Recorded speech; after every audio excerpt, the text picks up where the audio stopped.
देखिए, हम श्रीमती प्रियंका गांधी जी का, जो कांग्रेस की राष्ट्रीय महासचिव हैं, उनका धन्यवाद करना चाहते हैं कि उन्होंने 2 दिन का समय हिमाचल के आपदा पीड़ित परिवारों के लिए दिया। वो दिल्ली से आई, पूरे मनाली में उन्होंने देखा, मंडी के देवरी गांव में देखा, रास्ते में लोग उन्हें मिले और किस प्रकार पूरा हिमाचल आपदा से पीड़ित है। और उन्होंने जो महसूस किया, कई बार तो उनकी आंखें भी भर आई, जिस प्रकार की तबाही का मंजर उन्होंने देखा।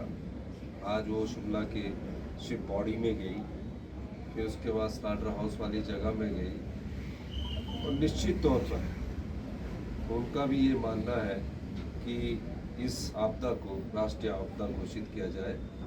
और जो हम इंतज़ार कर रहे हैं, हमने काफ़ी दिनों से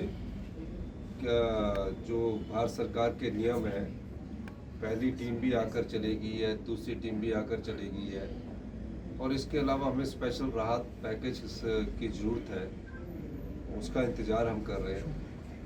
हम इस दृष्टि से भी प्रियंका गांधी जी ने बात करने को कहा है। तो हमारा ये प्रयास है कि हम इस समय किसी आरोप प्रत्यारोप पर न जाकर आपदा पीड़ित परिवारों के लिए जो कुछ हमारे पास संसाधन है, हालांकि हम आर्थिक तंगी के दौर से गुजर रहे हैं, इन लोगों ने प्रदेश की अर्थव्यवस्था को ऐसे कर्जे में डुबो के रखा है कि जिसके उभरने के लिए भी हमें काफ़ी वर्ष लगेंगे। 75,000 करोड़ का कर्ज हमारे सिर पर चढ़ा हुआ है और 7th पे कमीशन तो दे दिया, लेकिन देनदारियां हम पर छोड़ दी है। और इस सब के बावजूद भी मैं ये कहना चाहता हूँ कि आपदा प्रभावित जो भी परिवार है, हमारी सरकार उस अंतिम व्यक्ति तक, आपदा प्रभावित परिवार तक अपने संसाधनों से कट लगाकर पहुँचने की कोशिश। सर, G20 सरकार देगी ग्रामीण इलाकों के लिए भी, शहरों के लिए। देखिए, अब हमने ऐसा कि आपदा पीड़ित परिवार जो खास शिविरों में रह रहे हैं, उनको हमने कहा कि अगर आप अपने गाँव में रहना चाहते हैं तो गांव में अगर आपको कोई आपका पड़ोसी आपको 2 या 3 रूम सेट देता है और अपनी जगह के पास रहना है, तो उसका अगर वो किराया लेता है तो उसका किराया सरकार देगी। और शहर में जैसे कि कोई आपदा परिवार शेल्टर होम्स में रह रहा है, उसका किराया भी सरकार देगी। ये हमने फैसला किया है। इसके अलावा हम और भी अभी फैसले करने जाएंगे इन आपदा प्रभावित परिवारों के लिए, क्योंकि जो मकान का रिलीफ है वो 1,30,000 है। 1,30,000 में मकान बहुत कम बनता है। एक तो बात ये, इस पर हमारा कानून में बदलाव करने का विचार बन रहा है, और भी कानून में बदलाव करने का एक विचार ये भी बन रहा है कि जो हमारे यहाँ कानून है कि जो जिसके पास जगह नहीं होगी उसको हम 3 विश्वा जगह देते हैं, जिसके पास जगह नहीं होगी उसको 3 विश्वा जगह देते हैं हम।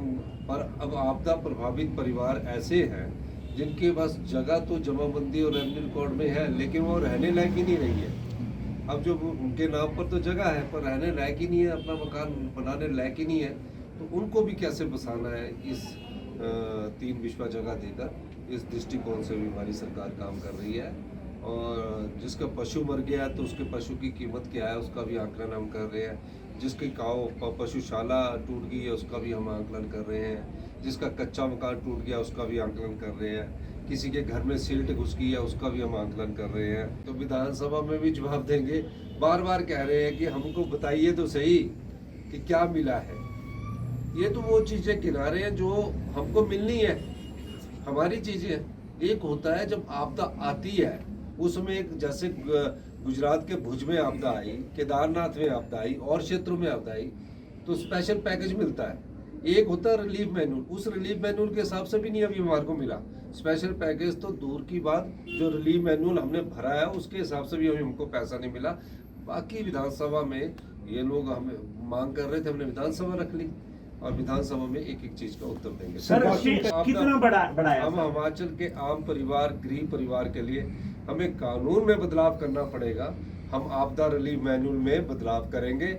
अभी आप जो रिलीफ मैनुअल है उसमें मकान टूटने के लिए पूरी तरह खत्म हो जाए तो 1,30,000 मिलता है, पार्शली डैमेज हो जाए तो 5,000 मिलता है, अगर पशु जमीन की फसल नष्ट हो जाए तो 300 रुपया मिलता है। हम सब में बदलाव करेंगे। बहुत सर, बहुत धन्यवाद। जो इम्पोर्ट ड्यूटी थी उसको कम कर दिया गया है, 35% से 15% ला दिया गया।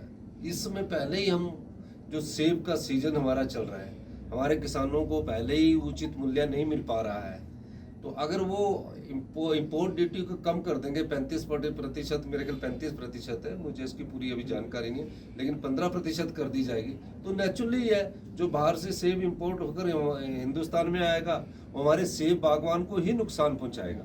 तो अभी इस स्थिति का हम अध्ययन कर रहे हैं। हम अनुरोध करेंगे कि हमारी जो इकॉनमी है काफ़ी बागवानों पर भी आधारित है, इसलिए उस पर कोई प्रभाव नहीं पड़ना।